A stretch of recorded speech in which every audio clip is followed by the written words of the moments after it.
Let me pull up this story. We've got this tweet from Matt Taibbi, the Twitter files. Twitter files #1, statement to Congress, the censorship industrial complex. And he posts this image. It says, quote, true content which might promote vaccine hesitancy. He elaborates in tweet number 32. In one remarkable email, the Virality Project recommends that multiple platforms take action even against stories of true vaccine side effects and true posts which could fuel hesitancy. None of the leaders of this effort to police COVID speech had health expertise. Here you can see the information being released, standard vaccine misinformation on your platform. And it goes on to say, true content which might promote vaccine hesitancy. Viral posts of individuals expressing vaccine hesitancy or stories of true vaccine side effects. This content is not clearly mis or disinformation, but it may be malinformation, exaggerated or misleading. Also included in this bucket are often true posts which could fuel hesitancy, such as individual countries banning certain vaccines. I will say right now, the things that YouTube does not allow us to say may very well be true, and they know it, and they ban you from saying it anyway because the people at YouTube are evil people. Marjorie Taylor Greene got banned for sharing vaccine information that was self-reported from the VAERS system, which is a federal database. Steven Crowder, I think, got 2 YouTube strikes for discussing CDC data. Which, by the way, information that could promote hesitancy, they said. Which, by the way, the VAERS database is the industry standard. That's the one. Right? Because, that's correct. And I remember talking to someone who does R&D in pharma for decades. And I said, well, if the VAERS database, because we kept getting fact checked, right? You kept getting fact checked if you posted something from the VAERS database. And I asked a question. I said, well, is this true? Should we not use the VAERS database? Where do I go? And they said, well, of course we use the VAERS database. What else would we use? Doctors tell people that's where they should report it. Yeah. The big issue is from all of this. Well, I think we all knew, but now we have definitive proof.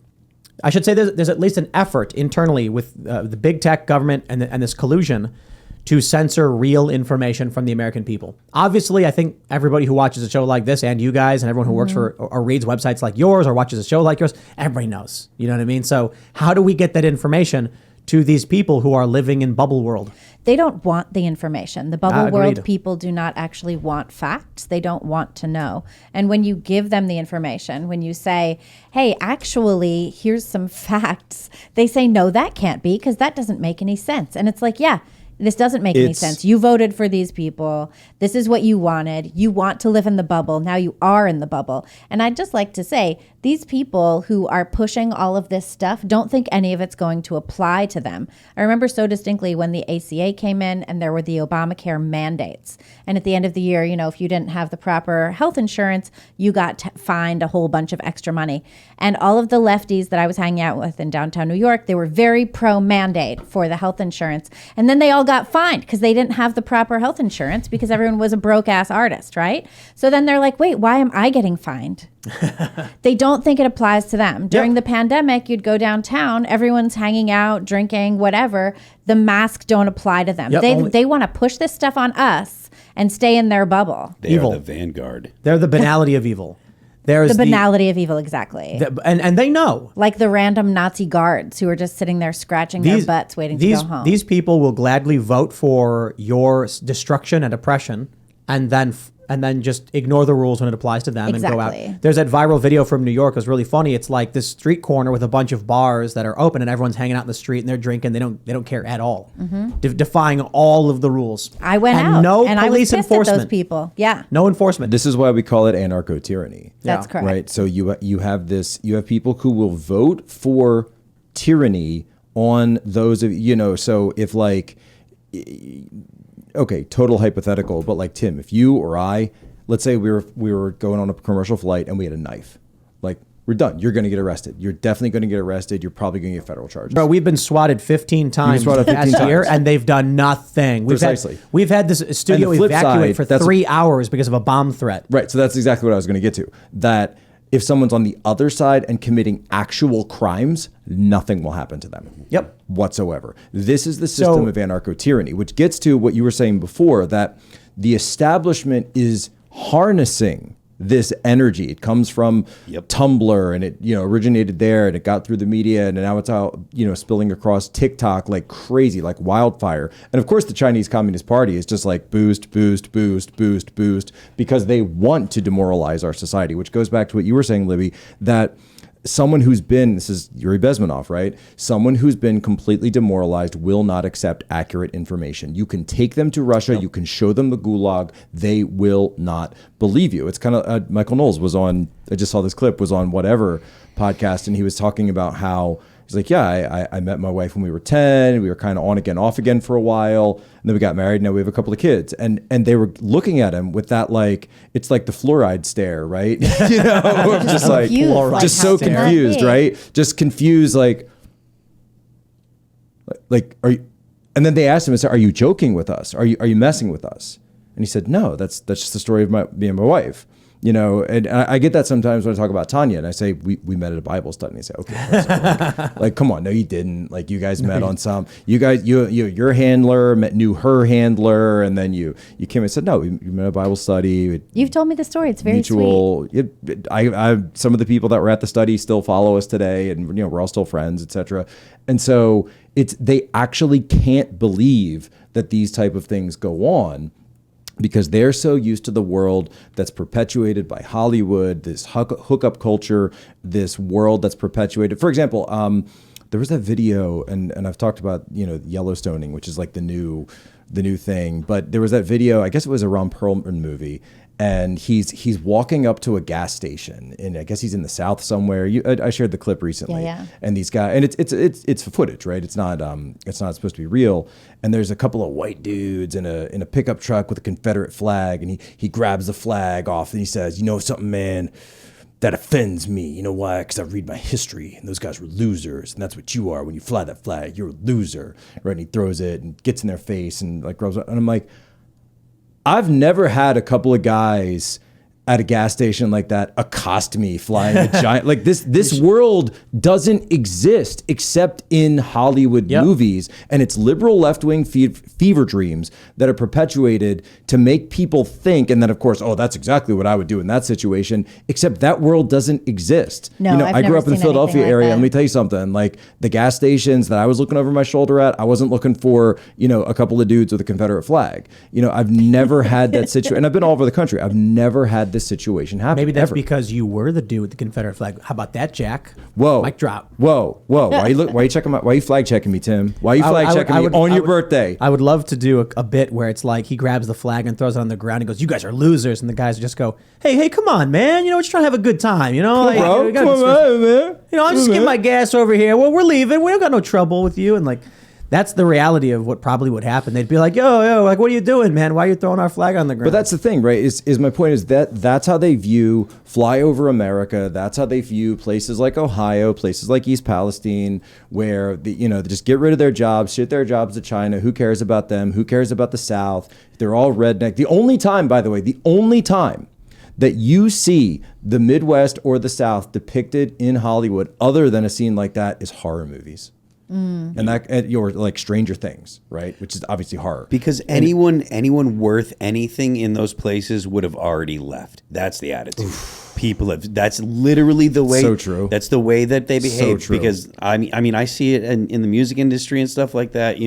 There are some bands that are like, man, I love going to the Midwest because that's the salt of the earth, real people and stuff. And then there are some bands that really like the coasts because the snooty, we're better than you people are like they're the trendy bands, Right. And you really see that kind of attitude. They really do think that the people that are worth anything have left the Midwest. Because why would you stay? Why would you stay? And by the way, I say that as a guy from the coast. Libby, we're both from the East Coast. Yeah, I'm from Massachusetts. Yeah. I grew up in Western Mass. Yeah. Like you don't get much more liberal than that. No, not than Western Mass. I grew up when I started playing shows. I was playing shows in Northampton. That's where Smith College is. And Wow. Like that's where I grew up living. Like it was the 90s, so it wasn't like it is today. But like I grew up with as progressive, surrounded by the most progressive people that you could come up with in the 90s. Those are very progressive people. Yes, absolutely. Although I was actually I was talking to this former FBI agent who was out in Portland in the summer of 2020. And he said that when they got their mission briefing, once they got out there, the officials in Portland were like, but we have to live out here. So that's why we got you guys out here. We're not going to do this work ourselves. We're very in favor of our activists. We really believe in their free speech. And when he turned in a report showing that legal observers were actually running cover for protesters, nothing ever happened. They didn't even acknowledge it. That's not progressive anymore, though. That's not progressive. That's like tyrannical. That's authoritarian. You stop being liberal. So I do want to, before we get off Gen 6, I do want to throw it out there because I teased this and I don't want to just leave it out. So this whole question about, hey, what's up with the rest of the tapes, right? And what is up with the rest of the tapes? So this plan about giving Tucker access first, this is something that I've known about since second week of January, going back, so that this has been totally in the works. But what people need to understand is that there is a national security review going on right now with all of the tapes. And it's not just 14,000 hours, it's 42,000 hours. And it's all going to come out. And every piece, because, okay, from a national security perspective, I'll put on my Fed hat for a second, right? You can't actually show every person that's going in and out of the skiff, right? Because you might have people that are in cover that are going in there that are checking this out. You can't show every route that they take the speaker and the vice president, et cetera, because there's safe rooms and different areas and things like this. So they want to be careful with stuff like that. But as pertains to the actual people coming in, I've been told that as much of it as possible is going to be coming out. They're reviewing all of it. This is from people close to the speaker's office, that it's something they didn't actually have as a priority coming into this. It wasn't like some deal or something like that. I don't want to say it wasn't a priority. Let me rephrase that. But they realize how important this is, and they're actually making sure that they can send as much out as possible. And I think that's amazing. I think people are actually going to be very happy when they see what comes out. Did you see what McCarthy said today? He said, because he was talking about this, he said, that Tucker just had a few, and that they asked Capitol Police if there were any concerns, and they came back with one about exits and things like that. Exactly. And then McCarthy said, but it was interesting that one that they had a problem with, Eric Swalwell, had up on the internet for the last 2 years showing that part. Right, because, this is, JFK and Dealey Plaza, right? To know the specific route that a principal is going to be taking before they take it is an obvious security risk for anybody. McCarthy said also that Pelosi's daughter had shown the January 6th committee the exact route to take from the speaker's office. They showed the route. They showed the safe house on Fort McNair. So all of that is blown now. So now you have to completely change that because now that's just blown. So if, let's say, you're some terrorist group, like an actual terrorist group, and you want to set up something like this, well, guess what? Now you know where all the principles of the U.S. government are going to go. So from a security perspective, the Capitol Police, and probably in conjunction with the Secret Service, because remember the vice president was there at the time, are now going to have to completely revamp all of that. Thanks for watching this clip from the Timcast IRL podcast. Hang out with us live Monday through Friday at 8 p.m. and become a member over at timcast.com for uncensored, members-only shows exclusive. Thanks for hanging out, and we'll see you all next time.